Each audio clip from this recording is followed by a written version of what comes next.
on the 10 of the 18 positions to be filled with the, I guess would be the surplus that we have from the general fund from last year. How are you considering to pay for future funding of these positions? Because they're not on the budget. Sure, go ahead. Okay. Yes, Councilmember Iglesias, we only budget for a year at a time, and in the staff report that was presented to you at the last council meeting, we did identify what the annualized cost would be of the 18 additional officers. So it will be something that we will be requesting in the next year's budget to fully fund those positions. So is this working? Yeah. So then this is going to be coming out of general fund money moving forward. Currently, what staff is recommending is to appropriate some of the overperformance from the last fiscal year to the current fiscal year to fund these so he can proceed with hiring and bringing them on board. I believe you have a couple that are starting the end of this month. Is that correct? Yeah, the balance of the 10 would start the 23rd of December. So what? So you've already in the process of hiring people without knowing where this money is going to come from. Well, we have identified available funds, and that we're recommending that you make the appropriation so that we can fund them. What we've done for the 18 positions is we've anticipated the timing of them, so we have funded them partially to work all the way through the end of June. It was known when you adopted the current year's budget that there were unfunded 36 police officer positions, and there was direction to proceed with hiring as many as we could. No, and I get that, Christine, and thank you for sharing that. And I know that you're taking this personal when I'm asking these questions, and I apologize for that. But what the thing is that I don't believe it's appropriate that you're hiring for something, not even knowing that you have the funding, because like you're saying, it has to go through full council approval before you even start doing this. So it kind of, you're always doing things backwards, in my opinion. That's what's happening. So 10 positions, you're already hired them, which it's good that you're forward thinking, but I believe it's something that should have came before us at our last meeting, for us to kind of give you a direction. Okay, this is something that we would want for you to consider, but it's always doing things backwards, in my opinion. Councilman Iglesias, anything else? Yeah. Okay, and then another question for you, Chief, is. Right here you shared that you have 9 that are officers have separated. By when do you start receiving interest from your officers that they want to separate? I mean, is that throughout the year, or is it kind of like in March? Because I know like when I was in the school district, we kind of had like a final date for us to kind of say, okay, if you were going to be retiring at the end of this year, we need to have your notices by March, something. So they were called kind of like the March notices. So here, is there a... Yeah, good question. Unlike the school district, we do not have a cutoff of any kind, really. We asked for as much advance notice as possible, but the attrition occurs throughout the calendar year. What is noted here is that in this year, all we've experienced is 9, which is a record low. As was mentioned, we typically have been averaging about 25, upwards of 30 even in some years. So this year, having already hired 40, and with just 9 having left, we're ahead of the game, obviously, by 31. So, but there's no requirement in terms of notification on intended retirement with the city. Historically, by when have you been receiving like the most notices that the officers are retiring? Okay, I mean,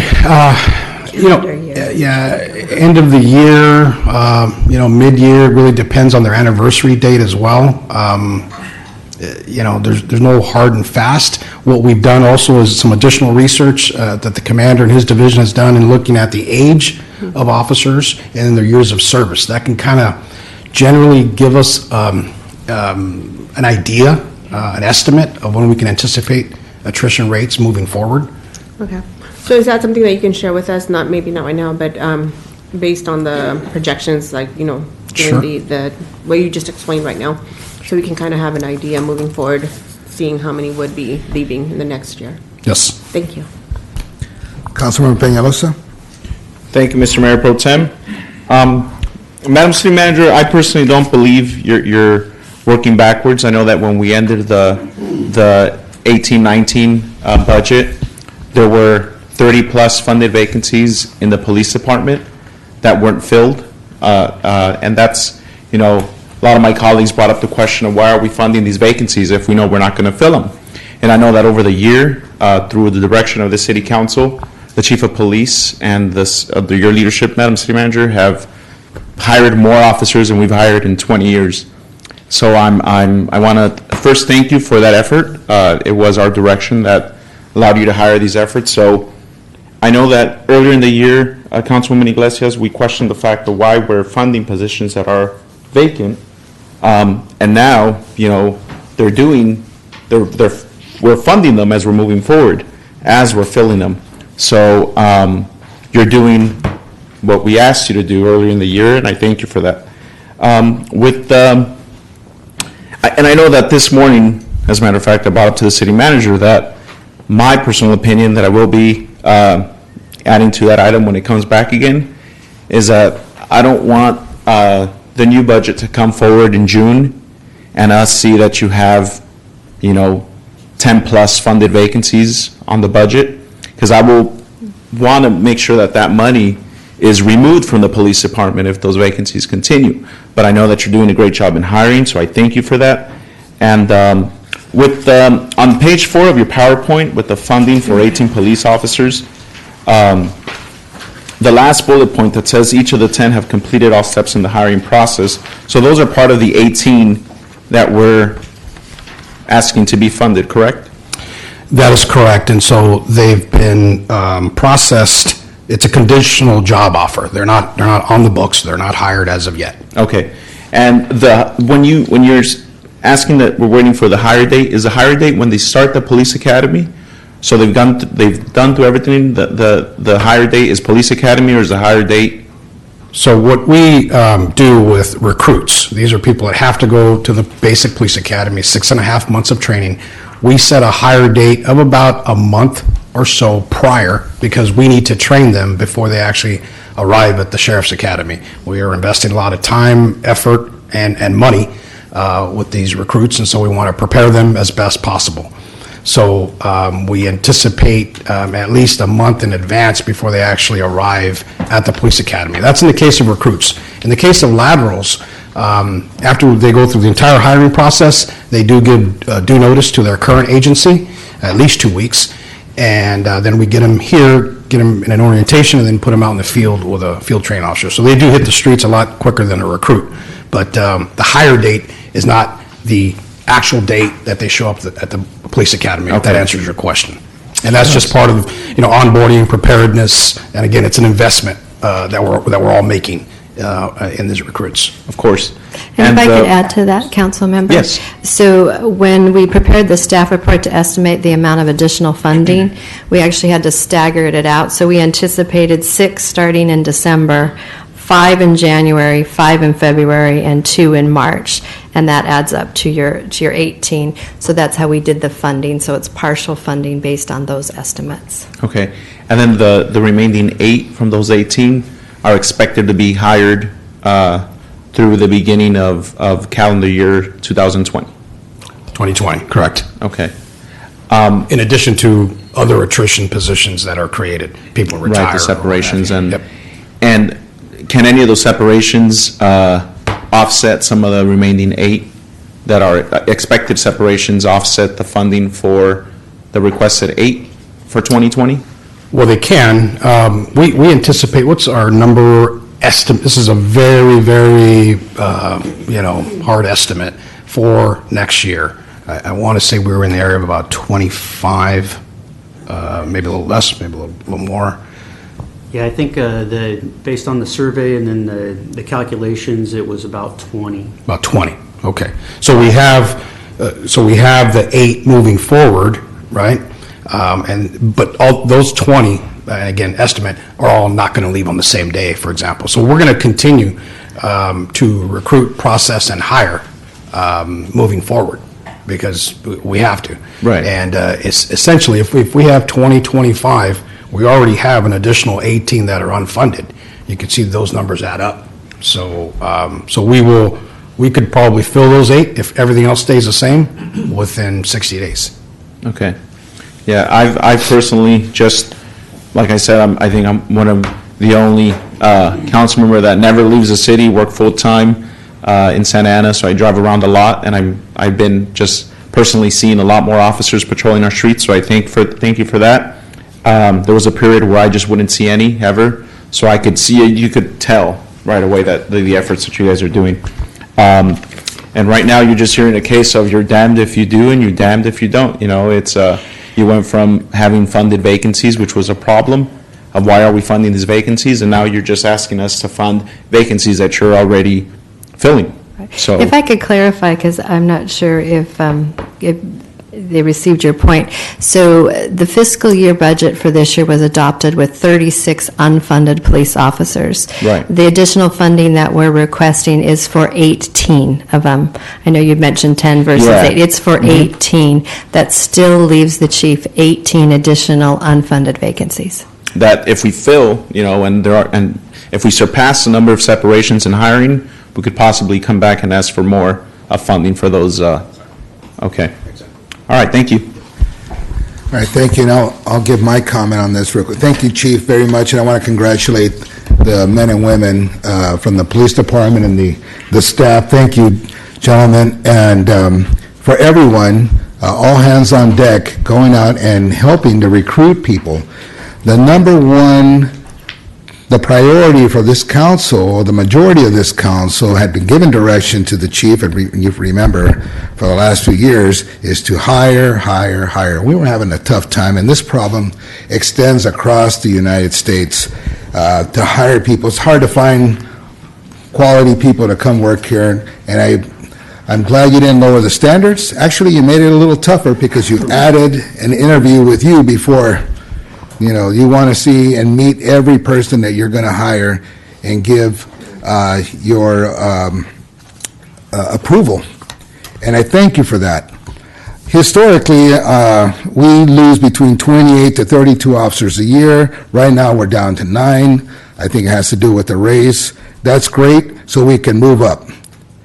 And it is our duty on the council to provide safety for the residents here of Santa Ana. That is one of the primary, responsibilities for elected officials in all cities and all municipalities, is to provide safety. And we are operating at 1 per 1,000 right now. So if we were to hire these 40, what does that bring us up to? Do we know by any chance, like 1.2, 1.3, or I wouldn't know how to calculate that. If you can help me with that, sir? I don't know the exact number, but my mathematician is How many officers? The 348 plus the 18? The 40. if we were at full TO, 384, what would that be? 1.13. 1.13. And we should have 1.8. So that tells you something. We're going to hire all of these folks, and we're still not at the level that we should be. And no wonder people complain that we don't have enough police officers, it takes a while to respond, all these things. The officers are overwhelmed. And if I remember correctly, we have an average of 413 calls every 24 hours. And you got to prepare for those. And then we have calls that get backed up. So every officer that comes on board, they log in the computer, there's already a backlog. Like I said before many times, and I think my colleagues here have heard me mention this, it takes one significant incident on one side of town, it's going to draw a lot of officers, and all these other calls that are not priorities, they're going to get backed up. And I wish we had more officers. So, and it's tough. Also, when somebody leaves, if they retire, Chief, if you can help me with this, if someone were to retire from the police department, our budget at all levels and all age and all departments, but speaking here about the police department, if someone were to leave, you have to pay out all their whatever is coming to them, regarding sick time and all that. So the number fluctuates and our budget fluctuates. That's what I learned here throughout the years, because I was always very consistent. Hey, tell me about this number, but it's hard because the budget is fluid, and it's tough. So if we get some officers get sick or they get injured, God forbid, or, you know, or KIA in the line of duty, it's terrible. So, you know, I welcome all these officers, and whatever we can do to fund them, to hire them, they're at a different retirement rate than the previous three at 50. And, you know, that I expected to help. People come and go from an agency for various reasons. And some people stay here and they want to be on the police department close to 40 years because they have, you know, children and whatever. Every family has a story. And we need to respect that. But the number one thing that we have to do is protect the residents of Santa Ana. And that's why I'm supportive of this. And regarding funds, well, you know, we will address that in the next budget. Those are my comments. Thank you very much. Madam City Manager, do you have another meeting to attend? I wasn't sure if you had to. I got out of step it, so out. I'm okay. I can stay. Thank you. All right, well, thank you very much. I appreciate it. So now we're going to go on to item number 2. Item number 3, which is switch to number 2. It's Santa Ana Police Department transition to the Axon Taser 7. Is there a presentation, Chief? Thank you, Mayor Pro Tem. Again, Commander Matt Sorensen, who is our training commander, as well, has done extensive research on this item. He will present an overview. It is essentially moving us from very old technology to current and future technology when it comes to the taser. One of the pieces that you'll see incorporated in the presentation is the concept of liability, addressing liability exposure, and actually even de-escalation. This resource is a less lethal form of force, and one that officers rely on. And we're also talking about confidence, the officer's confidence level in the weapon systems that we provide. So I will turn it over to the actual expert on this topic, Commander Sorensen. Thank you, Chief. Mayor Pro Tem and council members. We're looking at transitioning the police department from the X26 and X26P tasers, which are manufactured by Axon Enterprises, to the Taser 7. Give you an idea of what our current taser inventory looks like. The X26 was manufactured in 2006. Axon recommends a 5-year replacement cycle, just like any other piece of equipment, particularly electronic equipment. It's typically got a shelf life or a use life. We have 270 of those X26s still in service. The X26P is a newer version, same fit, form, and function. We have 139 of those. And then the latest ones, which are yellow, is the also an X26P. Those were manufactured in 2018, and we have 200 of those. So I looked at what our department-wide taser use is. Axon, based on their research, shows that the X26 or X26P is only 50% effective. In looking at back at our use of force documentation, excuse me, we average 54%, so we're a little bit better than what Axon has experienced, but nonetheless, if it's effective 54% of the time, it means it's not effective 46% of the time. And we've also seen a declining use in the taser, moving from 2017, the all-time high was 2015, down to the current year of 2019. So some of the causes for ineffective taser deployments are bounce-offs, where the darts strike the intended individual but either don't penetrate or don't straight fall off. Misses, insufficient spread of the taser darts. In order for it to be very effective, it needs to spread at least 12 inches. Each dart needs to be at least 12 inches away. And then insufficient dart connectivity, where it gets hung up in clothing versus actual skin contact. So what Axon did in the Taser 7 to improve over the X26 is they improved the darts, so they impact with 1.8 times more kinetic energy, providing better penetration through thick clothing or loose-fitting clothing. The improved dart wiring increases accuracy. The arc feature, which basically is a way for us to warn subjects who may have a taser deployed on them without actually deploying the taser, it offers us a de-escalation tactic. Allows our officer to display the spark without removal of the cartridge. We can do that with the X26, however, we have to remove the cartridge to do it, and then you have to reinsert the cartridge in the event that the taser becomes required. There's 2 cartridges available, close distance cartridge and a standoff distance. What tasers found in their research is most tasings actually occur within 10 feet, but the X26 ideal range is from 10 to 21 feet. Therefore, when you get any tasings inside that 10 feet range, the spread's just not enough to be effective. This weapon also holds 2 cartridges versus 1, and then typically what we do currently is we have a spare cartridge in the grip module, which requires us to turn the taser off, transition it, and hope that you don't shock yourself in the process.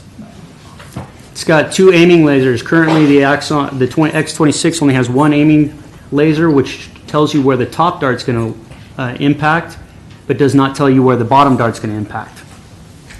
And the last feature is they have what they call adaptive cross-connect technology. And what that means is if you deploy one taser and only get one probe in, so you deploy the second cartridge and you get 2 probes in on that one, now all 3 probes talk to each other. So now you've got connectivity amongst 3 probes instead of just 2, making it more effective. With all the improvements, Axon is estimating anticipating their effective rate of being 75%. The other improvements include a rechargeable battery. Our current tasers do not have a rechargeable battery, and therefore we have the product cost of when we have to buy new batteries. The documentation is phenomenal with the Taser 7. It works in conjunction with Evidence.com, which is also our body-worn camera software system. So when an officer has a taser deployment, they remove the battery, they plug it into a docking station, they grab a fresh battery, they're ready to go back out in the field. In the meantime, the technology is working its magic and uploading all the information from that taser deployment. In addition, it goes ahead and updates any firmware that needs to be done within the grip module. And all the information can be pulled from Evidence.com, which is more comprehensive and a lot easier to read. So moving on to the benefits for our organization and the city in general, it's more effective, less lethal weapon, reducing injuries to officers and subjects, reduces the need to escalate to a higher level of force, equaling a reduction in excessive force and civil claims, and the ARC feature aiding in de-escalation and reducing the need to even deploy the taser darts. The training is far more comprehensive than with the X26. It's verifiable and it's documented all through Axon Enterprises on their website. It includes training aids that will facilitate other training topics. And just as an example, one of the training cartridges is a hook and loop type dart, and part provided in this is a what they call a HALT suit, which basically looks kind of similar to a canine bite suit, but we can run scenarios, which we've been doing in our last advanced officer training, where we run live actor de-escalation scenarios. What we currently pay for training, per the manufacturer recommendation, on the X26 annually, officers go through a written test, a function test, and they deploy 2 cartridges. To do the 2 cartridge deployment for every officer who's issued a taser costs $17,000 annually.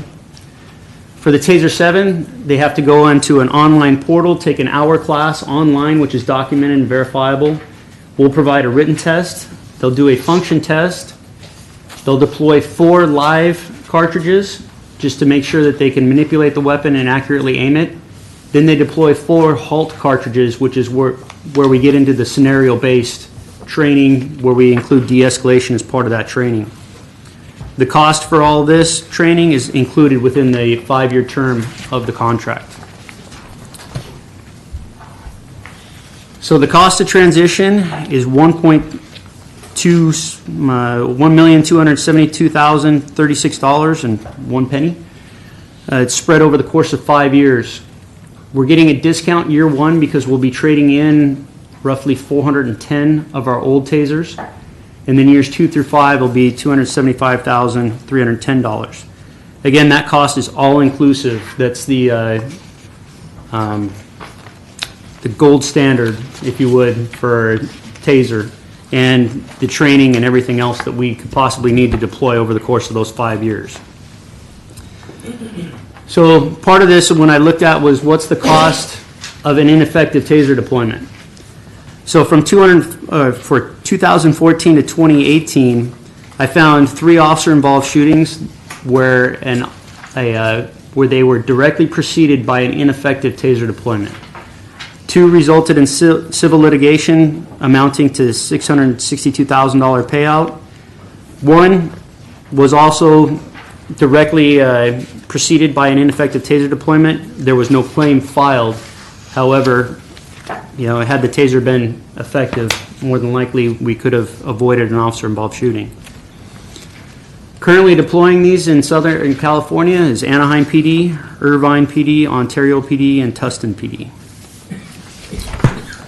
Steps we've taken at this point: we conducted a field test. We received 4 TASER 7s.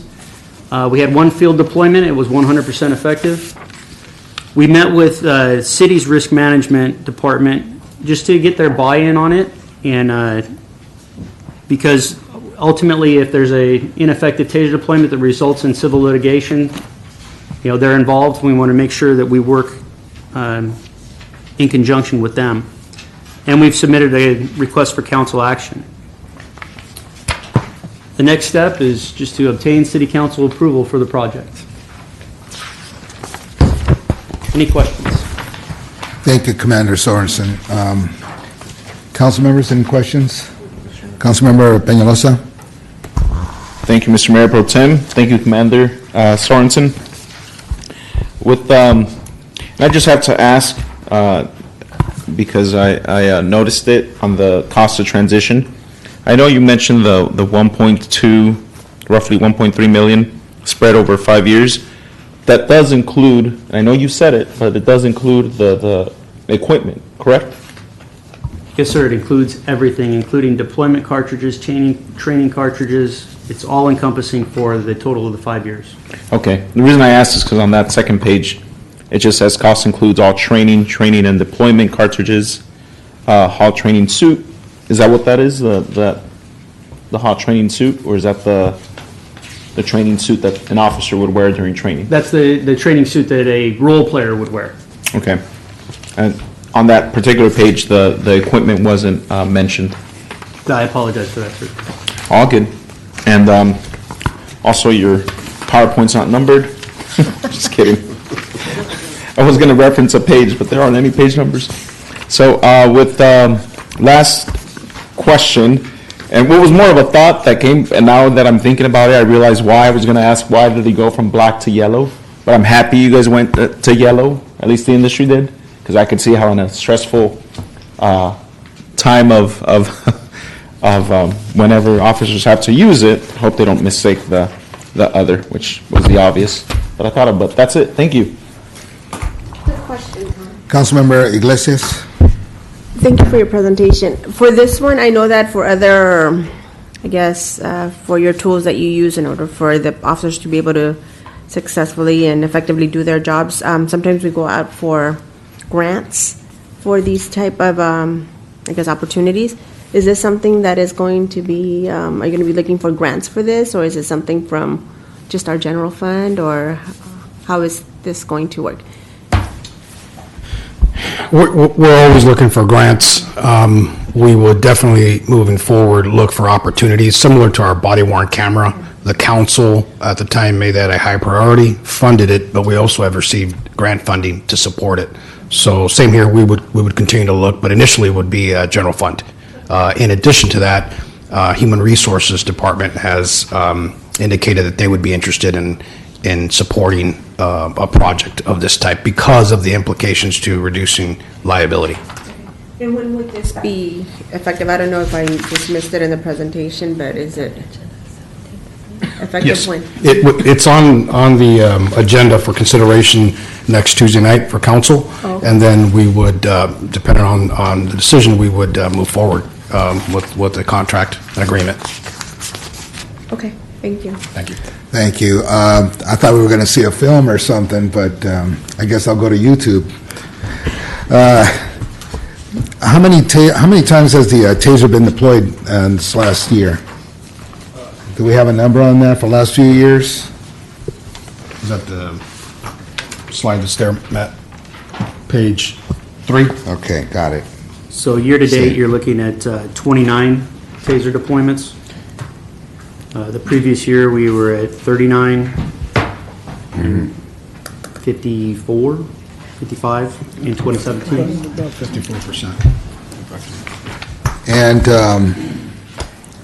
well, I'm in support of this. I mean, this is better than the stuff that we have over at the county. Just, want to make sure that, all the questions are answered, and we have, I'm sure that the department has looked into this extensively, so I appreciate that. And we will, I guess we'll move this over to the council for discussion and approval. Chair, if I can ask a question? Yes. So just recently on the news, I watched where there's a new piece of equipment out there where it deploys like a Kevlar, it's like a Spider-Man kind of thing, where it binds the suspect, or it can be used around their feet. And I know El Segundo and I believe LA is deploying that. Is that something we've evaluated? Or is it very experimental? Yes, but Commander Sorensen has done research on that asset as well. Go ahead. Yes, ma'am. We actually, I went to a demonstration at Fullerton PD about 3 months ago. We reached out to the company, and I actually have 6 of them sitting on my desk right now for field testing. So we're in the process of working through getting a policy in place before we decide on the field testing. Councilmember Peñalosa? Are we done? Yes, sir, please. Thank you, Mr. Mayor Pro Tem. I'd like to respectfully ask if I could watch whenever that'd be. I think he's volunteering to. So, I move that. I want to see the X7 used on him. And about 5 years ago, we were working with a manufacturer that made these taser guns where I work, the plastic, and they wanted to get me to go out and volunteer to, I was like, no, I'll pass, but I might do this. This is interesting. I just, right now that Mayor Pro Tem mentioned the video, it's really, tough when I see these videos on all these blogs and, behind the badge and forums that show how ineffective sometimes these tasers can be in a stressful situation for police officers. So out of the 29 that you said were deployed over the last year, you guys mentioned that only 3 turned into an officer-involved shooting from those 29, or is that No, sir, that was between 2014 and 2018. There were only 3. There was 3 I could directly correlate to a tasing preceded the officer-involved Okay. shooting. And over the last year, we've used the taser 29 times. So I'm happy that there's a huge gap between those numbers, which is good to see because of the amount of number of videos I end up when I go down that rabbit hole on YouTube, watching these videos of how ineffective sometimes they could be. So I'm happy we're upgrading this technology because that is important, especially on the risk management side of things. So thank you for this. Thank you, everyone. We're going to move on to item number 4, which is the Family Justice Center. We have an update from Chief Valentin. Yes, thank you, Chair. In this budget year, one of the project priorities was to establish a Santa Ana Family Justice Center to be located within the Santa Ana Police Department. And so I just want to provide some broad, high-level update points. We did establish Phase 1, which was construction of what's going to be the Family Justice Center. That is complete. We have scheduled a soft opening, essentially bringing to the table a couple of the partners We have workstations for 8 different providers for resources. So on Thursday, December 19th, we will welcome them at the police department. And then a public grand opening is scheduled for January next month. I think it's the 28th.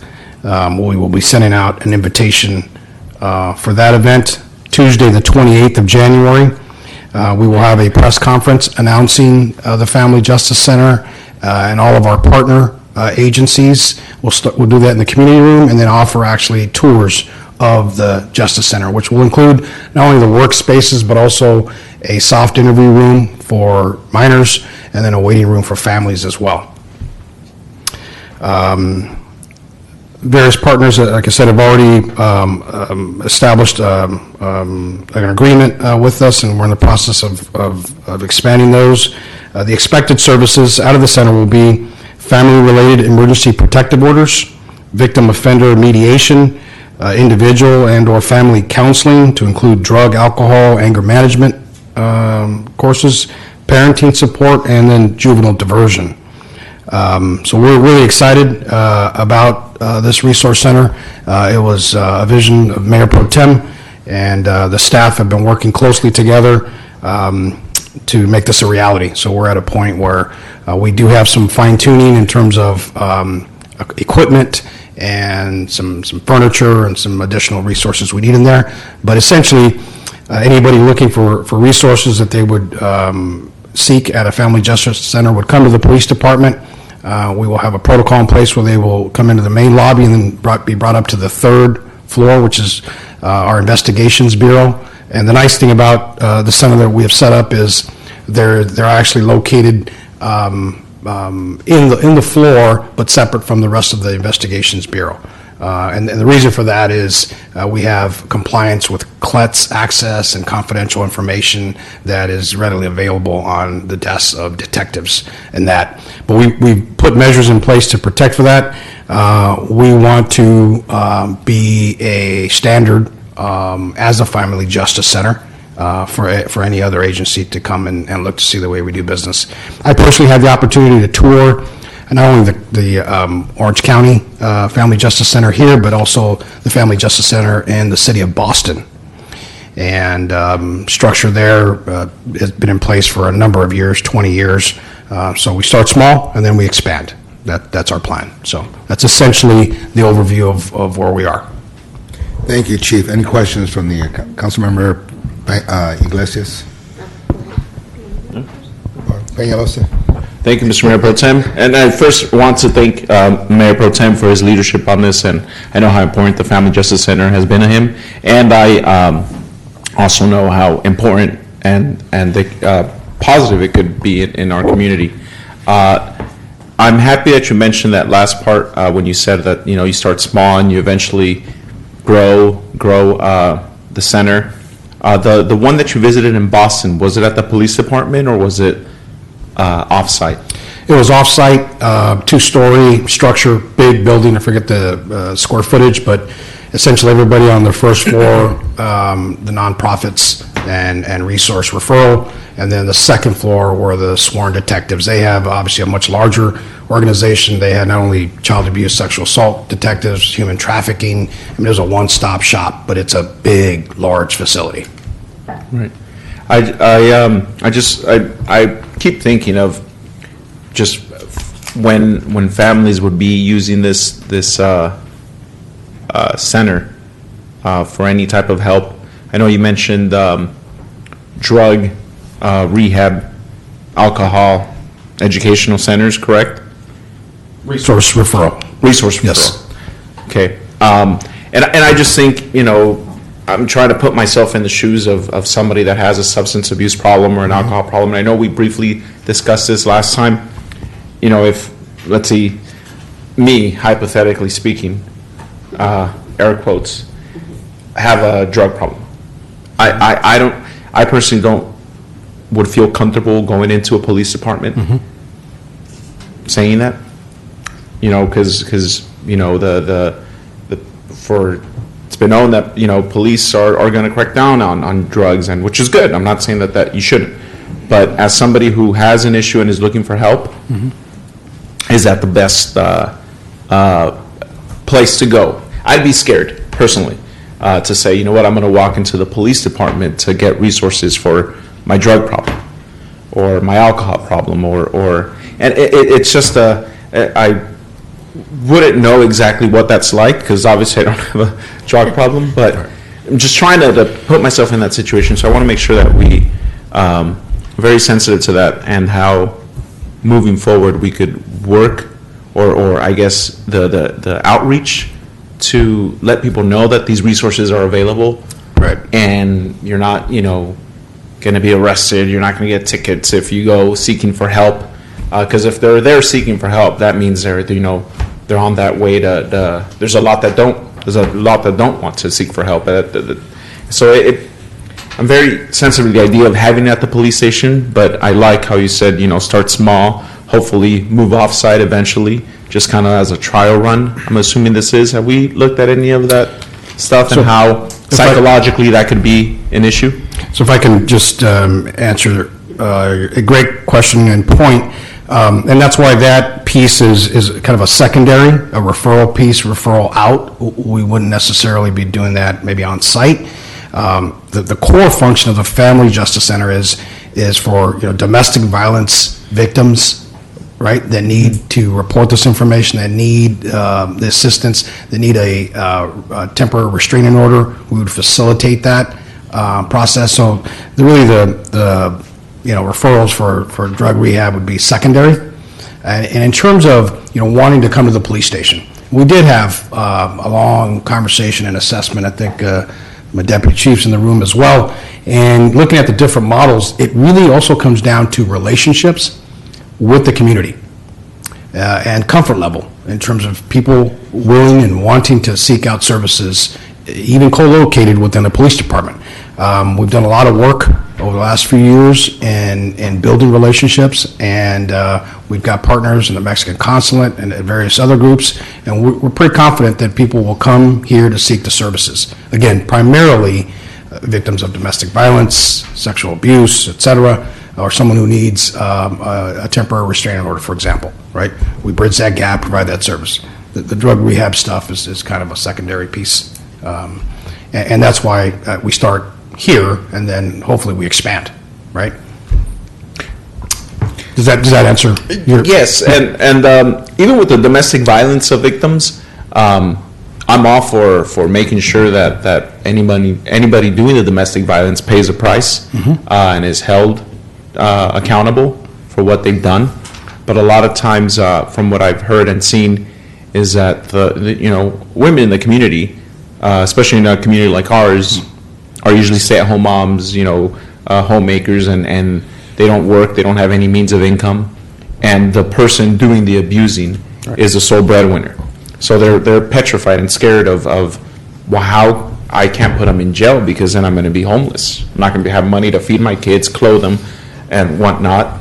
So I'm trying to just, again, put myself in that situation and say, would I be willing to walk into the police department, knowing that the services, whether it's the Mexican consulate or the school district or whoever agencies we're working with, ask for these services, but I have to walk into the police department. Right. How do women say, or men for that matter, because there's cases of that too, how do women say, I need help being, I'm a victim of domestic violence, but how do we go after the spouse there? I would think so, because it's a crime, and it's I want them to be held accountable. But I'm just trying to, what if the women are saying, please don't take him to jail, just help me, or help him, counseling. That unfortunately is a real dynamic when we're talking about domestic violence and the cycle of violence. This platform is an opportunity to bring services under one umbrella, essentially. That's what we're doing here. And we also can make referrals to county social services as well. I mean, if we have to follow up in the field, we can and would. Well, the difference here really is starting this center here in the police department, and then eventually, if we can find funding, grant funding, whatever opportunity there is, is maybe look to locate within the community somewhere. But this notion that people won't seek services simply because we're in the police department, I think is a false one. And it has to do with how services are provided, how the services are provided, how it's communicated. We've contracted with an individual who has 35 years' experience doing this type of work product. She is going to assist us in getting this off the ground. And we also have contact with folks that set up the Anaheim-Orange County model. So we have lessons learned there as well. The difference here is we're starting off within the police department. And I think open communication, open dialogue, and advertising the resources that will be here, I think will go a long way. Thank you for that, Chief. I'll end it here, and just, I am supportive of the Family Justice Center because I know of how beneficial it could be to a community like ours. That was the only concern I had, is just, putting myself in those situations and wanting to separate or the police department from seeking help. Just an idea, we have a lot of community centers, we have that a lot of times are underused. There's even the school district has the wellness centers. I'm not sure if we ever discussed any partnerships, or even just using our community centers just because it's already a center where people go for positive things versus connecting the two. And I'm just trying to think of the psychological things that would go through somebody's mind. That was my comment, but I am supportive of the Family Justice Center if that's where we have to start, because of resources. I mean, willing to do that, but just as long as we look, plan for eventually moving it off-site in the near future. Thank you. Thank you. Councilmember Iglesias? I had a lot of the similar questions and concerns that Councilmember Peñalosa just stated.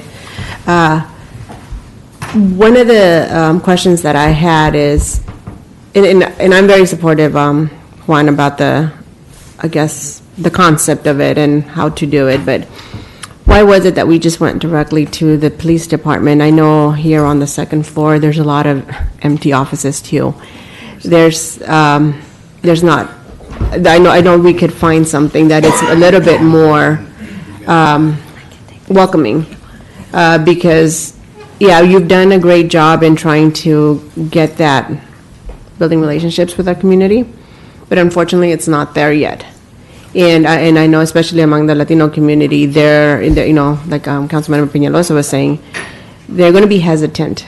And so, I believe you've already have this room, you even asked for somebody to come and paint the walls or something like that. I've seen that on your social media. But I would feel more comfortable too in supporting this project moving forward if we do move it away from the police department. Because it's, having worked for Social Services Agency for almost 20 years here in Orange County, it's, when we did the one-stop centers, those were very effective.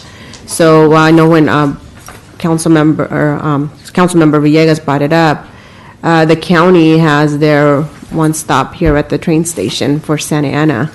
Was that something that we did, we could have also done so they could be there too? So, it's like you're saying, you do referrals to Social Services Agency, they're already there. So they don't have to move forward. I mean, they don't have to be driving around to get the services. And have we considered too having like maybe co-locating with the Mexican consulate? I don't know if they have space at their facility that they have now. But that's something that could also, I think, would be more welcoming to those that are seeking the assistance. And I'm just, from the social services perspective, it just doesn't, for me, it just doesn't make sense in the delivery of services. I feel that many times these could be calls that some people would rather have home calls done. Like, Councilmember Peñalosa was saying, they stay at home mom or, they're at school. Maybe we can meet them at the schools or something like that, and having our, I don't even know how staffing is going to work. So I think that's something that you're going to have to explain to me, Juan, because I don't get how staffing is going to work in order for you to provide this, because it wasn't a lot of money that we approved. I think it was only $300,000, and that doesn't take you far. So moving forward, what exactly is it that we want to accomplish with this? Because in order to have a successful program, I would think you would, you would have to have funding to staff it. So the one at, in Anaheim, I think that's with Orange County, how many staff members do they have? A ton, They're not essentially. members, though. Yeah, they've got nonprofits that partner with them. What they've done on the police side, for example, is they've located their child abuse, sexual assault, sex registered investigators there Yeah. instead of at their main police station. Well, we have them on the other side of the wall. So in terms of resource access, that's what leaned us in this direction, at least, again, initially, right? Ideally, we would, in fact, I think the city manager will share with you here momentarily that we did in fact look at another facility prior to moving forward with this one. So you both raised valid points. That was a concern. Is there going to be a discomfort level among the people that need these services to access them within the police department? And in Anaheim, it was a separate building. The city didn't have money to purchase the building. They actually did a lease with a private businessman. But the goal is to co-locate the nonprofit agencies that provide the services, the victim advocates. So it's not all about city employees. It's not about staffing up city employees, and it is about a one-stop center. So if the individual makes it in, they're able to do things such as get the counseling that they need, maybe the restraining order that they need, file the police report that they need to do. So when the Family Justice Center started out in Anaheim, that's what it was about. It was very little city staffing when it first started. It was locating the other individuals to it. When we went to look at a place, and you're absolutely correct, it was $300,000 that we had to get it kicked off and running. We looked at existing facilities where we thought we could accommodate it. I know Mayor Pro Tem tramped around on a tour. We took him through where we have the workforce center located because we had some space in there, but it wasn't segregated enough. And then when the police department offered up some potential property in theirs, it worked out quite well. And it's the only one that I know that is co-located in a police department. It actually could become a national model, because if you do have that relationship with the community, if you do conduct that outreach and individuals have that comfort level, that's a big win for any city to have. And it would also enable other cities who don't have the funding to acquire a brand new building to have something like this off the ground, have a potential to have one in their city as well. So since it is a pilot program, I just ask for your patience and let's see how it goes. And, if that does become an impediment, we certainly can sit down and reevaluate it. So how soon are you thinking of assessing it for its effectiveness here at this site, for us to have feedback from you? Well, I would hope for at least through the end of the fiscal year. Okay, cool, thank you. Thank you, Councilman Iglesias. And Councilman Peñalosa had one quick question, and then I'd like to comment, because I've been waiting. Thank you for that, Christine, and that's why I kind of made sure I closed with, I'm open to having it there and see how it works out. And I would say at the minimum, 6 months. That's how you could, I think it would even require more, about a year even. That's why when you said end of the fiscal year, I was okay with that, because I was just thinking about it, and even, choosing a location like the consulate of Mexico. Even that, I could see how there's a lot of Central American community that are wary of their own government, let alone the Mexican government. So it becomes you're never gonna have the perfect spot. So I'm happy to move forward and see how it works out. And 6 months, a year comes down the line, and it's not working out, then we could always change it. But for now, to get something started, I'm happy with that. And again, thank you, Mayor Pro Tem, for your leadership on this. Thank you very much. Okay, so for 3 years, I've been working on this project, and I'm talking at the federal level, state level, county level, and then thank you to my colleagues for voting to fund it. And I know it's $348,000 that we put towards it. But we have to remember that the people that are there working, the partners that we have that are coming, the County of Orange, that they provide their employees that come down, they provide their equipment that they need, we just provide the IT, but the employee, the person that's there is a county employee. It's not a city employee. Same thing with all the other agencies. These are people that are donating employees to us to come together. Same thing over at the Family Justice Center in Anaheim. So it's a much bigger place. Believe me, we tried and I tried looking everywhere because I know we need it. Because I think we have an average of about 6,000 calls for domestic violence a year here. And we generate about 400 and something reports that are solid reports on DV. Because I've done the research. I'm very happy what you mentioned about Councilmember Peñalosa regarding people leaving and unhesitant. Hey, I wrote about this in a book. I've done the research for years, for 5 years, putting this stuff together to put this out there for the public, because, I just put out the facts. And the thing is, there's a million reasons why people don't leave their spouse. Even if you have a Family Justice Center in Anaheim with all the bells and whistles, people come. Humans are funny. Sometimes end up going back.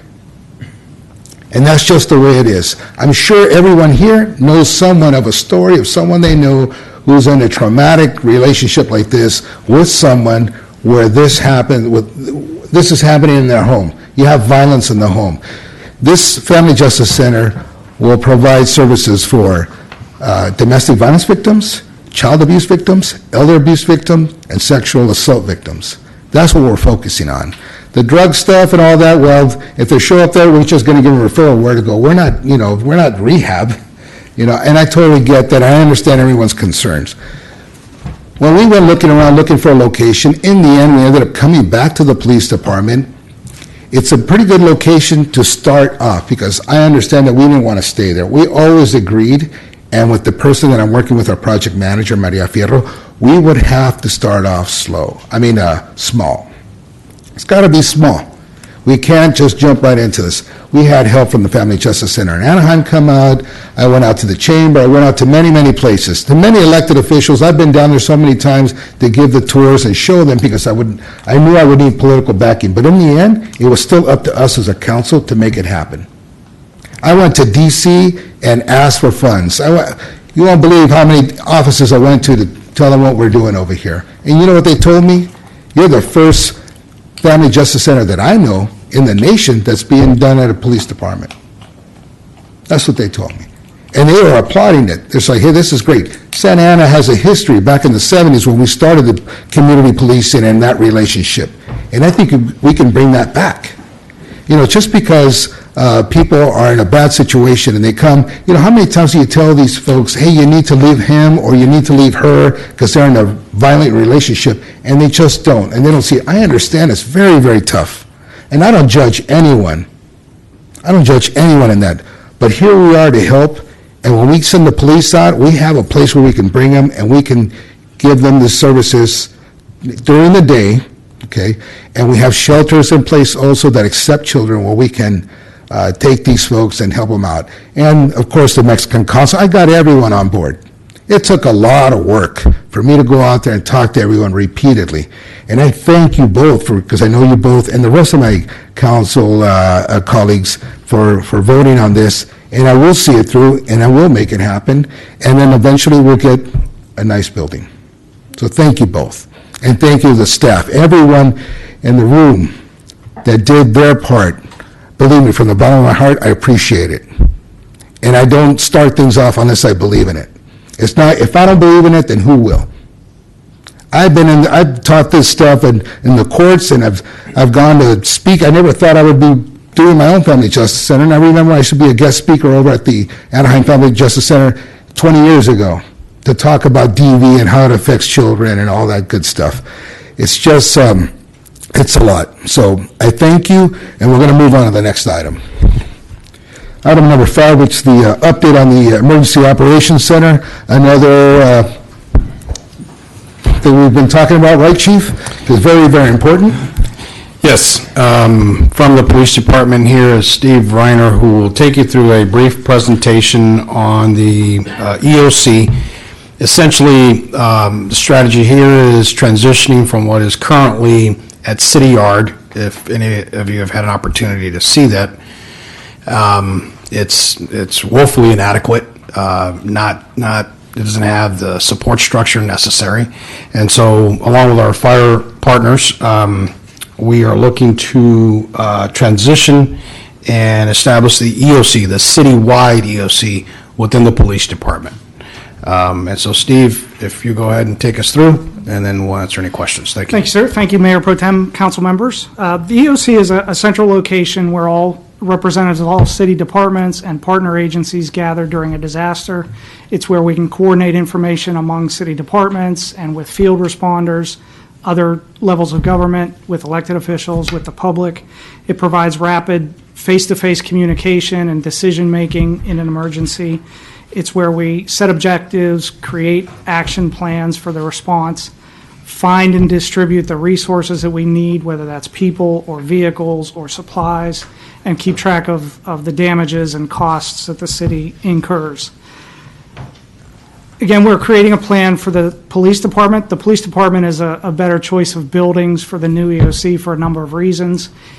Better building safety and security, both from the standpoint of intruders into the building, but also the building was built to higher seismic safety standards.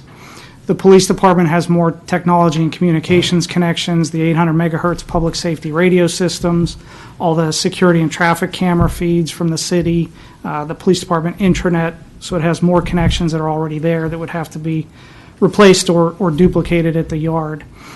And if the police department has features like locker rooms, showers, a cot room, a cafeteria that's full service during the business day, but still has beverages and refrigerators and microwaves, et cetera, after hours, has a lot more rooms that we can spread out into. And if it's a police department responsibility to manage the EOC, it's a lot easier for us to do that in our building rather than being a guest borrowing space from another department. And perhaps most importantly, the city yard EOC was a cold EOC, which means it was set up as a conference room. In order to make it an EOC, all of the laptops, the phones, the supplies were in boxes in a closet. We would have to take those out and assemble the EOC before we could start responding. In the police department EOC, we can keep most of it as a hot facility, set up phones, laptops, supplies, ready to go immediately, no assembly required. We'd keep the EOC as a backup facility. The EOC is staffed by almost all city departments. It follows an incident command organization chart. There's a management section, which is mostly the executive management team. That's who sets the objectives, approves the action plans, and coordinates among city departments. There's an operations section, which is primarily police, fire, and public works. They coordinate with the responders in the field and carry out the response plans. There's a planning section, which is primarily police, planning and building, and community development. They gather information, prepare the situation reports, and draft the response plans. A logistics section, which is many city departments, public works, PD, HR, IT, Parks and Rec. They obtain the supplies, the equipment, whether that's people, vehicles, facilities, cots and blankets. The finance administration section is mostly the city's finance department. They buy or rent or contract for the things that we need, keep track of our costs and losses, and pay the bills. And then the policy group is essentially the equivalent of a closed session city council meeting. It's the city council members and certain primary officials that would meet, provide the legal authority to take action, provide the authority to incur expenses, and resolve conflicts. If different city departments have different priorities, that's how we resolve conflicts. This is a floor plan of what we were looking at. To orient you, this is the fourth floor of the police department. In the upper right corner would be where the police department's, the police chief's lobby would be. The room in the upper right corner, we call that the Stat Track Conference Room. That would be where the EOC management section works from. In the lower right is currently Classroom F. That would be where the EOC operations and planning sections function. The lower left would be a new room. It's currently offices and storage rooms. We do a little bit of remodeling to create a room for the EOC logistics and finance sections. In the very center is right now a mid-sized storeroom that would be created, converted into a radio communications room. So there would be a police, fire, and public works radio workstation there. The upper left classroom CD wouldn't be remodeled in any way, but it provides additional space for us. Not on this picture, but in the chief's offices, there's an executive conference room, which would be the equivalent of a satellite council chambers. That's where city council would convene, receive their status reports, and take action. We have started chipping away at this. Some of the things that we need to do, that new room construction to create the logistics and finance and radio rooms, a ballpark estimate maybe $20,000. Those 2 rooms will need additional computer and phone connections for all the workspaces in there. That whole corner of the building would need a little bit more electrical supply. We plug in so much more stuff than we did when the building was built: computers, phones, phone chargers. So additional electrical supply and electrical outlets in those rooms. We currently have the classroom F is situated with 6 projectors, 3 down each side of the room. And with those, we can feed news broadcasts, we can put up map, weather radio, any of the security or traffic cameras, whatever information is important for that scenario. That room is installed. The other 2 rooms, we'd like to add those same EOC projectors. What that does is allows us from one computer to put simultaneous displays out to all the EOC rooms. So it doesn't matter which room you're assigned to, you can look up and see the same information display. Last and probably the biggest cost item is that radio communications room, the radios, the antennas, the cabling. The nice thing about that is outside of the EOC, it would be capable of being used as a supplemental dispatch facility for the police department. It would have 3 workstations that could be a backup or supplemental dispatch facility. How we've been doing this over the last couple years is with a federal grant called the Emergency Management Performance Grant. We get about $40,000 each year from that, and each year we find a little bit of money elsewhere in the police department budget that we can redirect to supplement that grant money. The city doesn't have a line item anywhere in either the police budget or anywhere else for either the EOC as a facility or for disaster response as a responsibility. So if we use that solely as our source of funding, it's about a 5-year build out to complete it. We'd like to explore the opportunity as we get some firmer estimates, if we can identify funding in upcoming budget processes to speed this completion up. That's my presentation. Thank you, Mr. Reiner. Appreciate it. I remember working with you when you were at the County of Orange. How many years were you? 7 years there. 7 years there. I remember for the County Emergency Operations Center, Loma Ridge, big facility. You could stay there for 30 days with you gentlemen, are familiar with it. Talk about state of the art, and that was a long time ago. I can only imagine all the upgrades it's had now. The Chief Valentine and I have been talking, and I went down there to look at our EOC. Very, very important that we have this, because when Santa Ana rains, it floods, and we need to be able to direct. I'm a Northridge earthquake survivor. I was homeless for a couple of weeks because of it. And I'm telling you, it's chaos. But there's got to be a group of people who know what they're doing and know how to operate and know where to send resources. It was crazy. I know I'm speaking first on this, but not too long ago, Chief Henry, I was over at OCFA for a meeting, and so we went upstairs to look at the dispatch room, and I was looking at all their new fancy computers. They got these screens that are like this now. It's crazy. The computer screens actually bend. It's pretty nice. And he was showing me their operations center that they have dedicated to fire. And you go from the regular dispatch to the emergency room area where this state-of-the-art place is going on. You got maps, they got the TV going on, they got phones and the whole bells and whistles. And then there's another room, and I didn't know about this, another separate room where it's quiet, the one with the sliding door. And that's where you go, and I say, hey, Chief, what are you guys doing in here? Well, this is where you shut the door, and then you prioritize without all the other noise because the phones are ringing and all that. And this is where you sit down, you make a decision of what's going to go first. Or, what do we take care of? What do we address first? And you kind of put them in place. Very, very, eye-opening.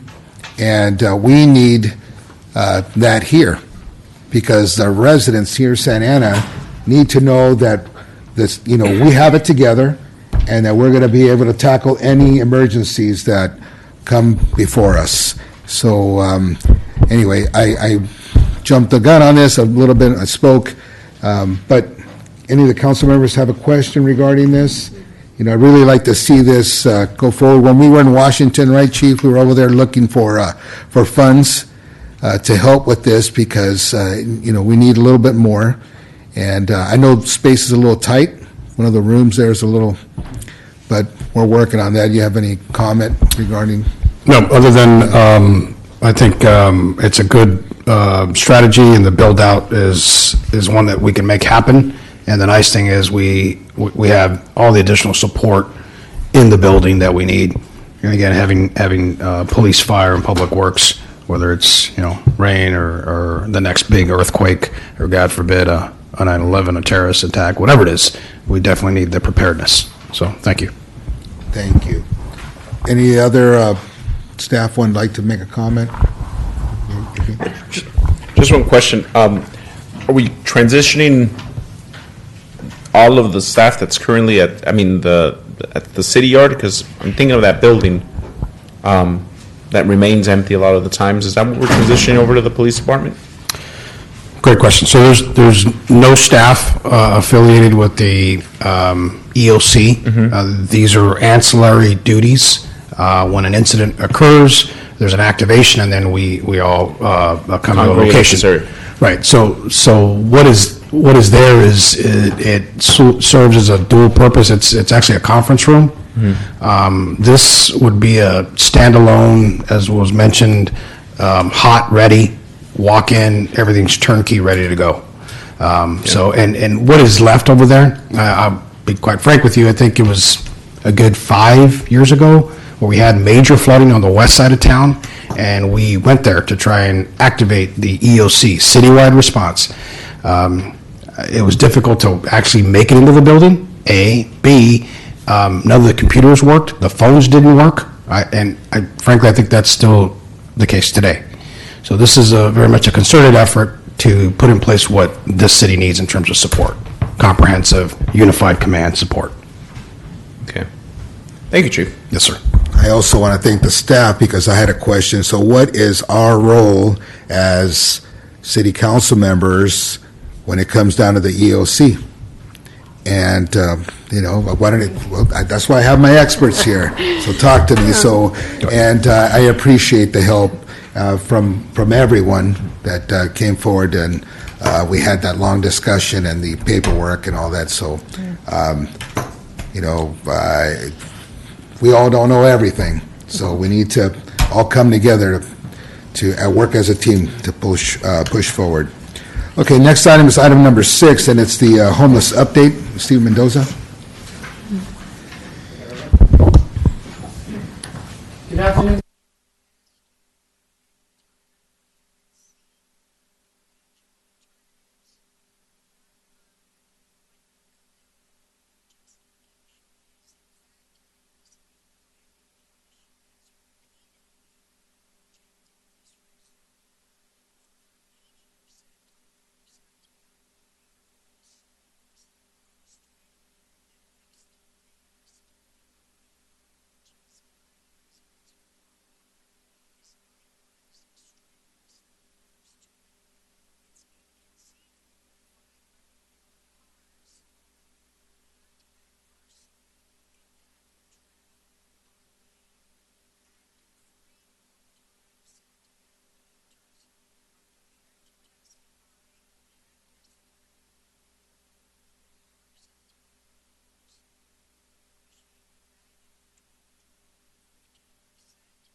Thank you, Stephen.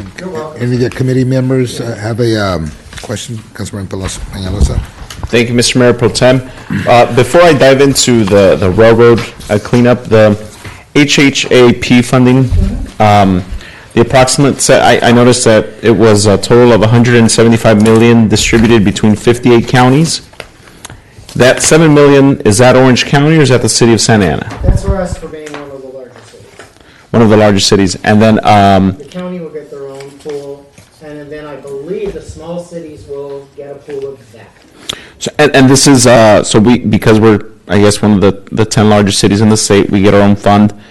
And this is for assistance and prevention. I always want to tread very carefully when we receive these monies and don't, because I know that once the county finds out, they'll start trying to drive South County homeless individuals to Santa Ana because we have money from the state for these services. So I always want to be very careful with how this is distributed. Is it?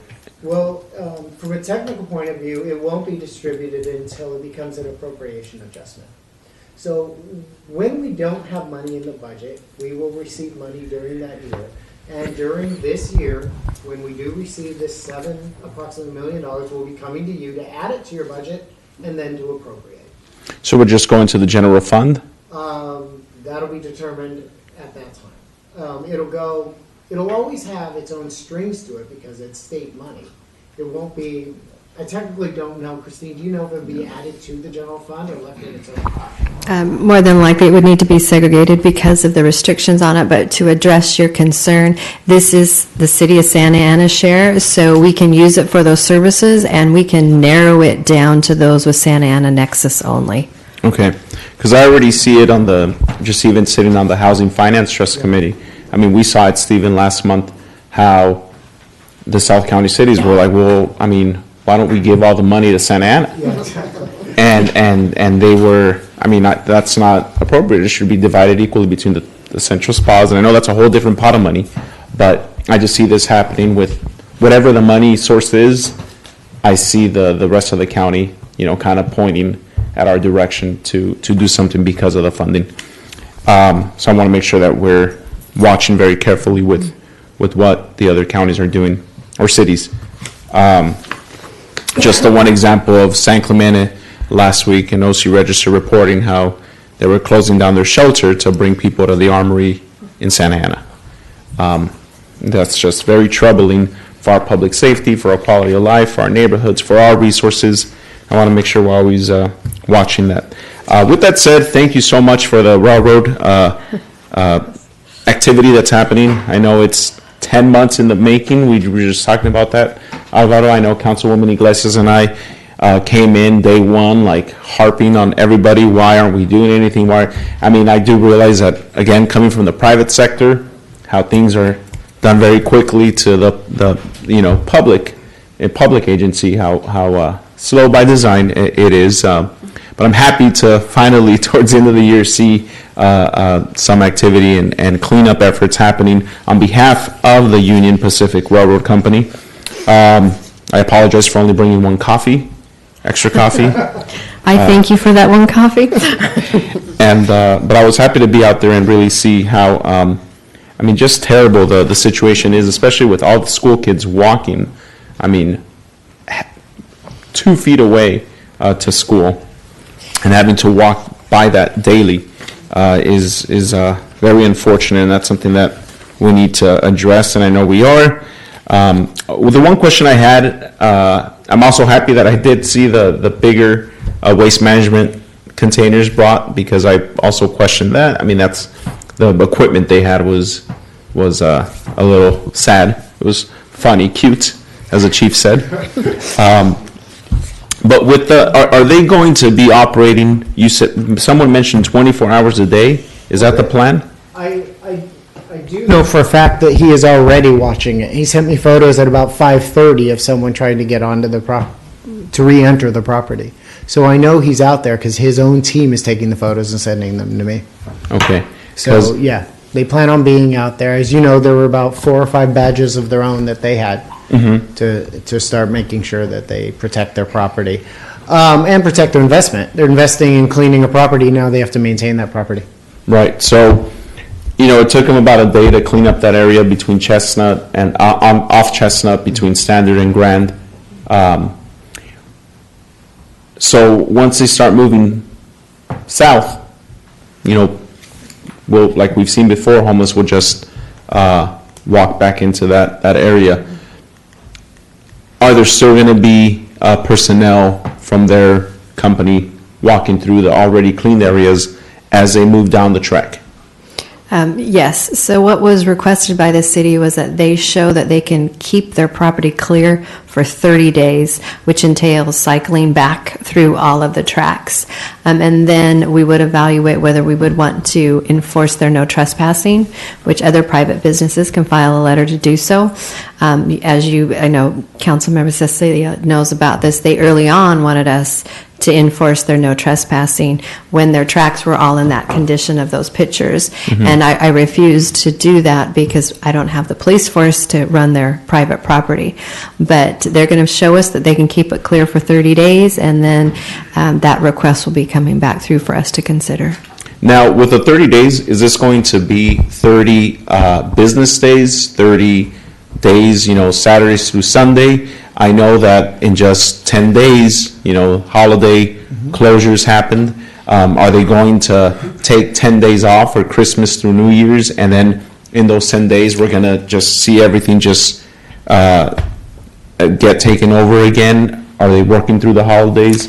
The head of security, 30 consecutive calendar days is what he mentioned. Including Saturday and Sunday, and Christmas Day, New Year's Day, Christmas Eve, Kwanzaa, Hanukkah, I don't know the date.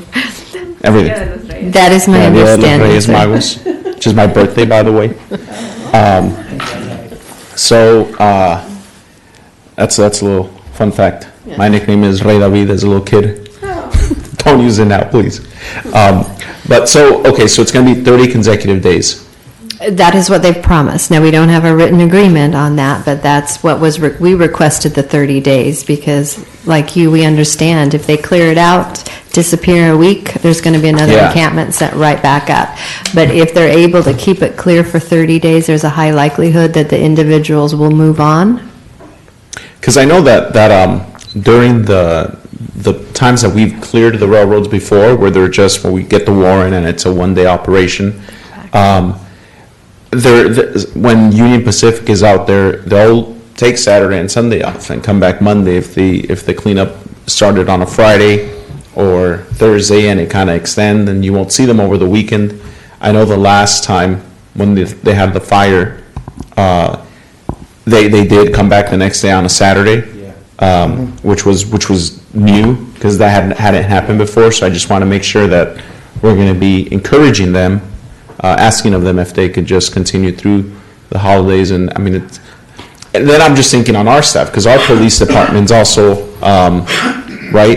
supporting them in these efforts. Actually, they're doing the majority of the work themselves. We did have some of our police officers out there just standing by. They were not assisting with anything, although in the case there, I believe, I don't know what the final count was, but there were some outstanding warrants for some of the people that came through. But no, they're leading the show. It is their private property. They've made the commitment for 30 days. This is different than what you were referring that they've done before. In the past, it's been our code enforcement efforts that have had the warrants to go onto the property to abate it. So the two times that you did see them go out there and then they just disappeared, Union Pacific, they were trying to get ahead of us because they didn't want to get billed for us doing their abatement. So it was only like 1 to 2 days. This is different. This is a promise from them to do a comprehensive sweep of their entire property. Okay, and then a final question, I'll let some of my colleagues have a word. This is 100%, aside from our police officers and any resources we put in, funded through Union Pacific.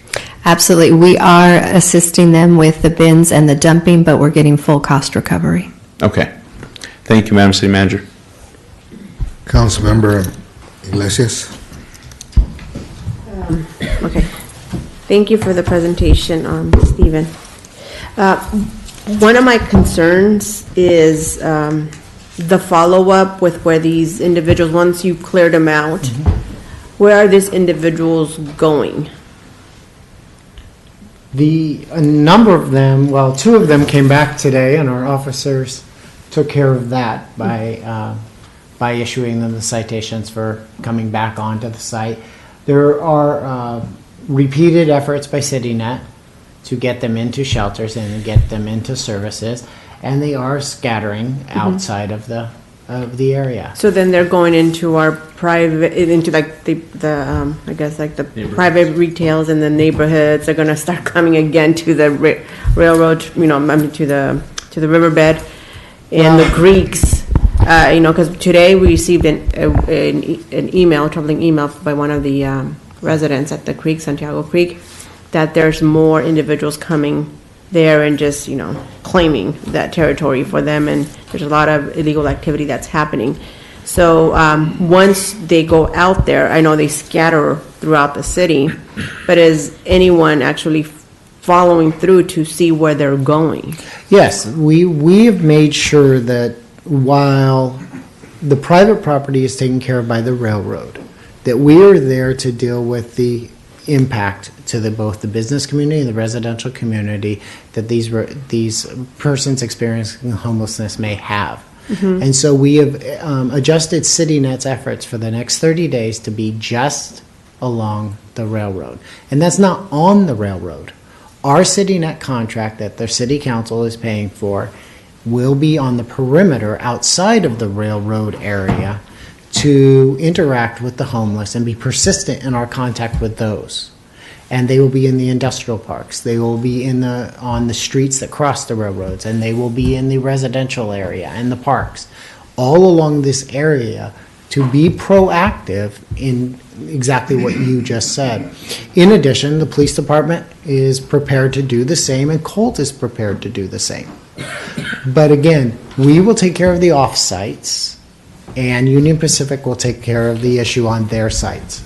So how do we know? So say after this meeting on 7:30, I'm gonna drive down over there and I'm gonna go to one of the, either the neighborhood or go to the commercial areas. I see a homeless person. How do you know that this homeless person is not one of the ones that were on the railroad tracks? We won't know. We don't tag them, but our officers know and CityNet knows. Their persistent interaction means that these officers in CityNet rarely find a stranger in Santa Ana. But do you guys take their personal information, like say, okay, I encounter a homeless person, okay. Other than saying, okay, what are you here for? Do you guys take their names, their phone numbers, a picture, something? Because what they do is, this is for me, is just room service. They're gonna come back. I was like, oh, it's nice and clean now. We're gonna come back in 30 days. Okay, let's go find another little place to stay, and then we'll come back. So it's nice that you're doing this, but for me, is kind of like the follow-up. The follow-through is like, how many individuals did you encounter today? I can get you the stats. I don't have them right now. I know I'm getting updates daily. No, so There were 2 that went in the police car immediately. Okay, yeah, no, and I get that you always report on, those that have taken the services, but I want to know, okay, like they do at church, they'll come around and say, okay, how many people are here? They'll count them 1, 2, 3, 4, 5. Okay, so this is something that I'm hoping that, you guys would do. Okay, say we saw 100 when we went there, start counting them before you start cleaning them out, because then it kind of defeats the purpose. Because I want to know exactly how many individuals we have on the railroad tracks. Because then if you see those 100, then over here you'll see, it's just going to double by the time it gets to Susan, which is on the side where we're at. We're going to have all this impact there. So I just want to know, it's like, do you get their personal information when you come in contact with them, or you just say, hey, what are you here? And then they just take off and we really don't do anything with them? Because then it just really, we're not doing our job, in my opinion, to provide that, the quality of life for our residents and for our businesses. So is there a mechanism that we have in order to get their information? How do we know? Because these people. Outside of law enforcement, you can't force an individual that's homeless on your street to provide you that information. So no, but the outreach is how you gather their trust and support. And studies have shown it takes like an average of 5 to 7 outreach efforts with one individual, and that's what your city net contractor is doing. They're building the relationships to get to know their name. They recognize, they know the places throughout the city that the homeless go. In regards to the tracks, Union Pacific posted signs that they were going to be cleaning it, so individuals left the area prior to just the time that they were starting their cleanup of it. So for us to know exactly how many individuals have ever slept along the railroad tracks, that's not a number that I'd be able to give you. But the homeless that are throughout our city, it's the outreach efforts and the enforcement efforts. And one of the things that's critical to that is to ensure that we have empty shelter beds. To the extent we have empty shelter beds, we can do our enforcement.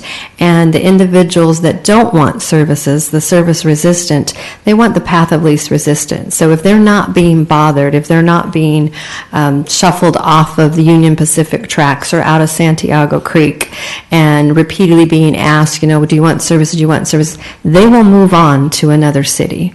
And that ultimately is what needs to happen if the individuals do not want services here.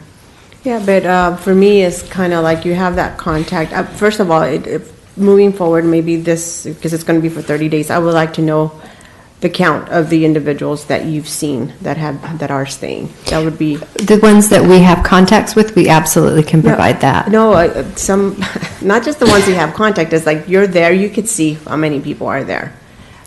So we can have an idea of how many homeless individuals we're dealing with.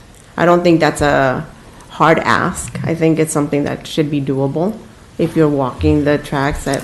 I did not enter all the way into the private property, No, I'm not so I saying- was I'm not saying you- on the fringe of it, I'm watching not saying it. you personally, I'm saying our staff. But I believe it's something that we could get. Chief? If I may chime in here, so it's my understanding 16 people were detained, and then there was an additional 20 walkaways. So as soon as, they started doing their work, they just simply walked away. So those rough numbers, we can backtrack and see, what that looks like moving forward. Okay, yeah, if you could keep for me, especially, how many individuals you're seeing that are on our railroad tracks, because then that gives me an idea how many we have. And no, this is great that what you guys, through the support, and I guess like you were saying, through our constant nudging that something has to be done in the railroads. I'm glad that they're finally stepping up and cleaning up. But you did mention the whole, enforcing the no trespassing. Yeah, so that's like a Form 602 that they would have to fill out? Or is that different than what the regular private business owners have to complete? They're a private property owner, so it would be the same process as any private property owner. Okay. But it's not something you automatically have to accept from a private property owner, particularly if you believe the individual has been neglectful on their own private property. So then the businesses that are surrounding this area, have we talked to them and asked them, here's a form, which is a 602, I think it's 602 or 620, I get it confused.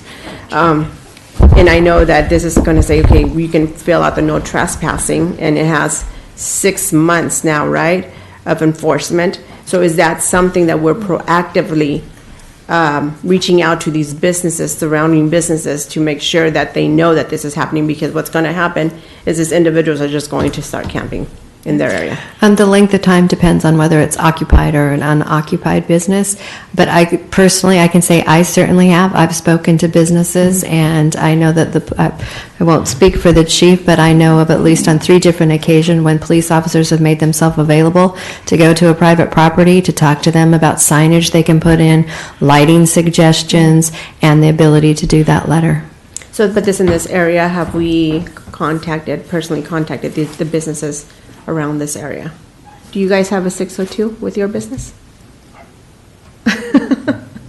Yeah, so this is something that I think it's, I'm not putting you in the spot, but I'm just saying it's kind of like something that I believe we have to be proactive, because, the businesses are here providing us the resources so we can pay for our law enforcement, so we can pay for our staff. So But- I think that's like the minimum that we could do. But just to clarify, Yeah.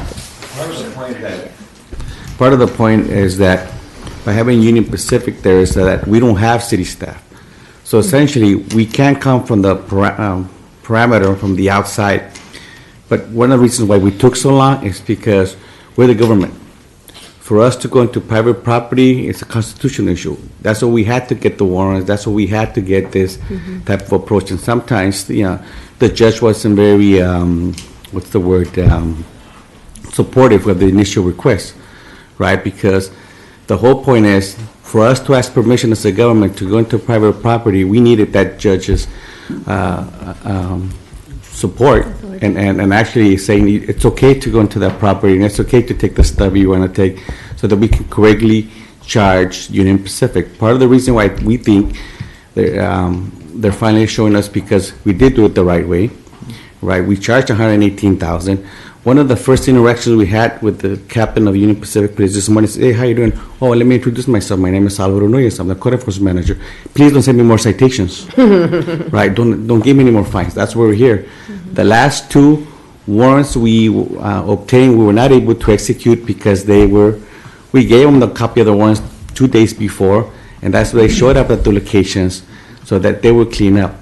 As far as counting the occupants on the railroads, like I said, our position is that we want them to clean it up. We want them to take the initial action so that we can probably have staff, and we'll probably discuss this, but it's only be in the parameters, right?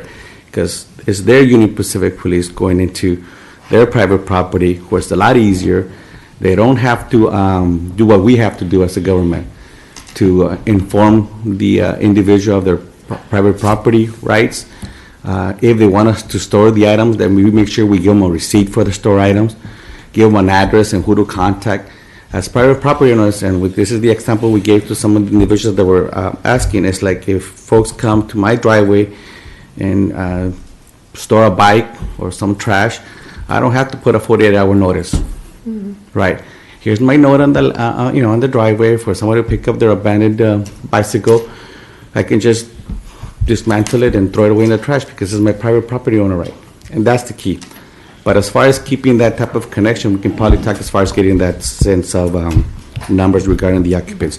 As far as notifying the property and code enforcement along with police, where we respond to an issue regarding transient activity or what people say illegal camping, we try to educate the private property owner, and that's some of the key things that we're following. This is when we focused on the enforcement, especially like you said, your area, Susan MacArthur. That's one of the key areas we pointed out, even to the contractor that was there this morning, and to the captain from Union Pacific, because when he gave us the directional, here's job 1, operation, job 2. We couldn't figure out what the intersections were. Wait a minute, there's no Bristol and Sunflower, right? I mean, they ain't going to the right city. So that we know we're monitoring. I think for today being the first day, and we understand that the whole point is, we expected some outside type of where they're going to go. This is why the focus was on CityNet saying, you get CityNet Union Pacific contract on the actual railroads, and then CityNet city-sponsored, connect, and that's what you had a large number of police. We wanted to have a sense of presence so they understood that we don't want them to go outside into our neighborhoods or our business entities. So to that state, at least for the next 48 hours, you'll see a sense of adjustment, hopefully. Yeah. And I just want to thank you, Alvaro. I know that your department and your staff have been very instrumental in getting this to the point that where we're at. And I think we just don't acknowledge that enough. So thank you. Thank you for what you're doing and for the collaboration that you've been having with PD. So yeah, if you could just get those numbers for me on, when you see the count of how many are there, that'd be great, because it kind of gives me an idea of what to expect. Thank you. Thank you, Alvaro. I've been sitting here waiting. I was going to say mention a few of those topics that you were saying. We don't want to violate anyone's civil rights. They also have property rights. This is something that's very, very sticky. It's not like dealing with the Civic Center Plaza when that was flooded with all the homeless folks. It's not the same because that is public land that belongs to us. We're addressing it. This is a private, property, and we have to deal with them. We also want them to cooperate and clean up their own. Why are we going to spend resources and money and all that stuff to try to clean up that area. So thank you, Madam City Manager, for going out there. I know you were out there early this morning with many of the staff members, and I know you're tired because it was you got to get there bright and early, so I appreciate that. And before I move on to the committee member comments, I wanted to call on Chief Henry from OCFA. You could introduce our guest that we have here today. We appreciate it. Thank you, sir. Thank you. I just wanted You to want a take microphone? moment and, Is there a microphone for him? Thank you. I didn't have any topics, so they didn't think I needed a microphone. So appreciate that. No, I just wanted to take a moment to introduce my new administrative staff captain, Stephen Horner. He brings about 35 years of public service, with the majority of that in Santa Ana. So without stealing his thunder, I'll let him have a few moments just to say a little bit about himself. Thank you. Thank you, Chief Henry. Thank you very much, Mayor Pro Tem and City Council members and City Manager and staff. It's a real honor to be sitting here for the road that I traveled. I spent 2 years as a reserve firefighter and got hired full-time in 1984 and spent 28 years as a dedicated city employee here. And we transitioned over to the fire department of Orange County Fire Authority, and I just started my 36th year in the fire service, and I really am glad to be back in the position I'm in, and I thank Chief Henry for selecting me to come back to the position as Division 6 Administrative Captain. There's a lot of programs and a lot of things that we're doing in the city. One of the ones, if I could mention, is the Explorer program, starting out with the very young here in the city and teaching and training them to be firefighters, come from within the city of Santa Ana. Some of the folks that are running the program are ones that we hired many years ago as reserves that have done their time and gained some tenure, and now they're paying back to the system as well. I had a discussion today with Scott Kutner regarding the apartment manager training and being able to provide fire service education to the public. The apartment managers, and doing that has been very beneficial in the past. I was able to serve as the administrative captain here from 2015 to 17.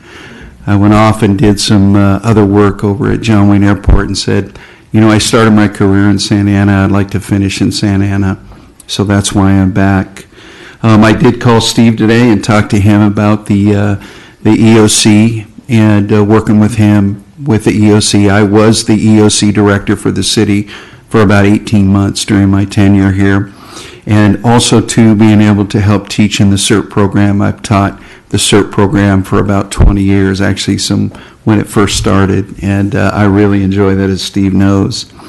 I also I just spoke regarding the ComLink and being involved in the ComLink meetings and being involved in the city as well. So I thank you for the introduction, and I'm very happy to be here, or be back in the city of Santa Ana, so thank you. Thank you, sir. It's good to have you back. I appreciate it. We are now going to address the committee member comments. So if one of the council members would like to go first, if there's any comments or anything you'd like to see on the next agenda, this would be the time that we can mention that. What I would want to see in the next agenda is the continued reporting on the homeless. Yeah, definitely that's something that I think it'll be a topic of conversation for many months to come. And I want to thank you all for being proactive, and I know it's the way I like to say it's like an act of God to get things done when it comes to, to our public agencies. But I believe that now having the conversations with Union Pacific will help. So my question would be I know Union Pacific is not the only railroad that we have in Santa Ana. So are we looking at addressing that with the other railroad? We have two different companies, the Union Pacific and Burlington, and the majority of all of the encampments and homeless problems are associated with Union Pacific. They by far have more of the majority of tracks, and their tracks tend to be freight train tracks, whereas the other tracks have much more activity on them, and so they're less conducive for homeless setting up encampments. But should we have encampments that are located at another railroad property, I certainly will make those calls as well. Also, I would like to see if we could also put code enforcement on the agenda, because, I know that they do a lot of collaboration with what's going on with the homeless issue and also enforcing a lot of the illegal things that happen within our cities, like the gambling places and all the, what are those called? Public nuisances. Yeah, public nuisance, like the cyber cafes that, I know that they've been. So I would like to talk about maybe like their department, also their staffing, and how we could better staff them so they could help us address the needs that we have in our city. Certainly, and you did add additional resources to them this current fiscal year, so thank you for that. Yeah, I know, but I'm hoping that we can do a little bit more. Thank you. Vice Chair Peñalosa. Thank you, Mr. Chair. I just wanted to thank you, Councilwoman Iglesias, for asking to make sure we're constantly getting update on the Union Pacific Railroad enforcement. I know that I believe our next meeting is in March, so I would like, because this is a 30-day that is expected to go through January 10th. I know it's a big gap between that meeting, so maybe looking into, because this is such a hot topic and a big possible way for us to moving forward to address this, maybe having a special meeting in late January, if it's possible, to get all the final what the outcome was and how it's looking at the time. I would also, Chief Valentin, with all the extra officers we have, I would hope that we're out there enforcing our anti-camping laws in our parks, in our neighborhoods, in our, and encouraging individuals to move along because of this cleanup effort. They will spill out into our neighborhoods and our parks. And I think the whole hope here is that with the 30-day continuous effort to clean up, I mean, the individuals that live on the railroad tracks don't want to be bothered. A lot of them are so far gone wanting to get help. And then, of course, we're going to help the ones that do want it, but I think the whole point is for them to just move along. Not just into our city, because then we can enforce the anti-camping laws and move people along, but just move on to other jurisdictions that is not ours. So I want to thank staff for that. I want to thank the chief for his hiring efforts at the direction of our council. And I would also, for the next meeting, bring back, again, I'm going to mention it, the social media sponsoring, because I know once the new year is, we'll be 6 months away from 4th of July, and we have the firework ordinance, and really putting out that outreach to the community about the fines that illegal fireworks could have. And that is it. Aside from that, just wanted to wish everybody a very Merry Christmas and a Happy New Year. We'll see each other at the council meeting next week, but those that I don't, happy holidays. All right, thank you. Councilmember Iglesias. Just another request, if we may. If we could have an update on the human trafficking and the prostitution that's happening on Harbor. Just going to ask for that. Oh, you are? Oh, did you So say- great, go ahead. Okay. Yeah. So if we could put that on the agenda, thank you. Yeah, an update on that, we appreciate. And let's see, do we have a plan to address the Santiago Creek? Chief, you and I were talking about a little bit earlier. Can we have the microphone over to the chief one more time? Thank you, Chief Henry.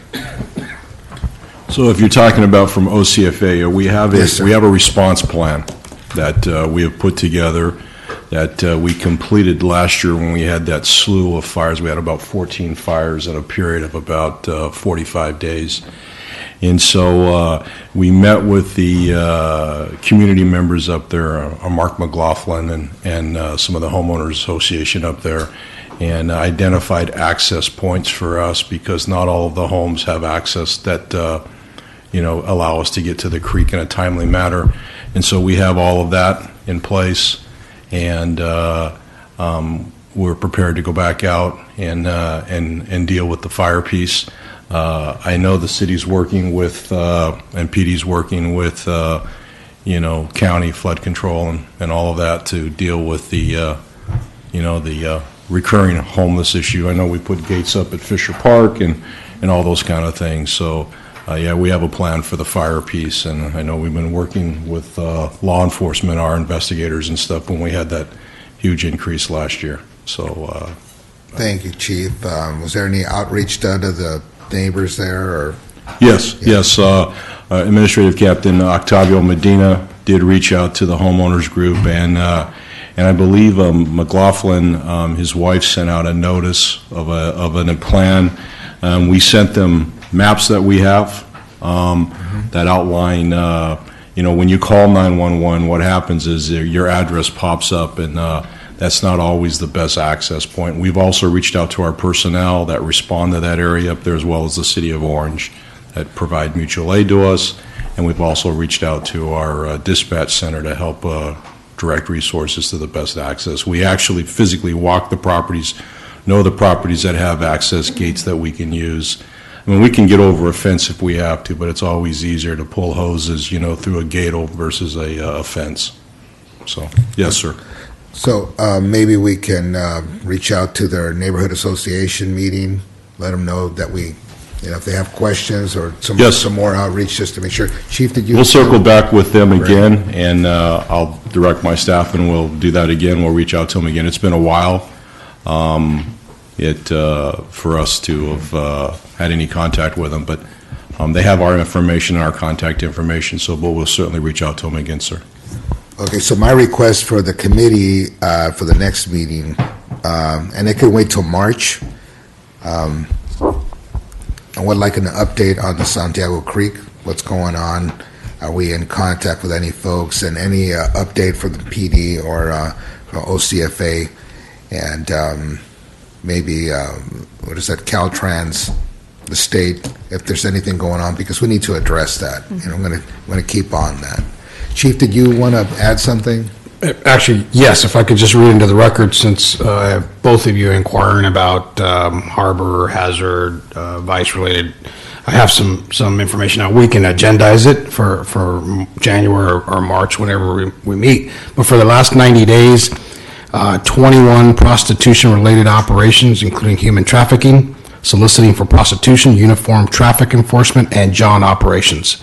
26 solicitation, prostitution arrests, 36 Johns, sex purchasers arrested, 6 human trafficking, pimping arrests, 6 victims of human trafficking saved, 224 prostitution-related traffic citations issued, 12 cannabis-related operations, 46 arrests related to illegal gambling locations, 30 gambling machines seized, $39,000 in cash seized from gambling locations, 68 pounds of cannabis-related products seized, and looks like 6,400 cash seized related to cannabis sales, etc. So the Vice Unit has been quite busy. That's just in the last 90 days. The Vice Unit is also exploring a billboard PSA opportunity that we will share more information on, again, to prevent people from engaging in prostitution-related activity. So thank you for the quick Thank you. update, and we'll continue the discussion at the next meeting. Yes, Vice Chair. Chief Valentin, I just looked on the prostitution related arrest log on the city website, and there's no records found. So if those numbers, I'm sure they're accurate, but if we could continue to post after they've been charged by the DA on the website. And I'd really appreciate it moving forward. Is there a reason why there aren't any right now? This information came in at 4:30 PM today, so, but I'll follow up. Okay. For certain. Because Yes. after 90 days, I'm assuming some might have been charged already by the DA. Not sure how long it takes. I'm not, Depends, I but don't work at yeah, the district attorney's office, but yeah. again, this is me thinking private sector. Yeah. But, thank you. We'll follow up. for Thank you, sure. Chief. Yep. All right, thank you, everyone. Councilmember Iglesias, last comment? It's going to be a request too, and I think this is something that I had spoken to Christine in the past, is, and it deals with homelessness, and I think it's kind of, actually adds to our homeless issues here in Santa Ana. So if we could have like an update so we can discuss it in this committee, halfway houses and state and federal probation locations in the city. Because, so we could be able to tell, because I know when you brought up the whole, the Santiago Creek, I believe the red roof is one of the ones that contributes a lot to the issues that we have at the Santiago Creek, so that's why I just tried. Yeah, thank you. I'm told that's, I used to think it was the state, and then I'm told it's the county. I'm still looking into that. So, yeah. State, federal, and county. Right. Great. Or other law enforcement agency. Yeah, we definitely need to address that. Thanks for bringing that up, yeah. Thank you, everyone, and next scheduled meeting is on March 10, 2020. We will probably have a special meeting, we'll notify the public in January. Thank you, everyone, have a good night. Meeting adjourned.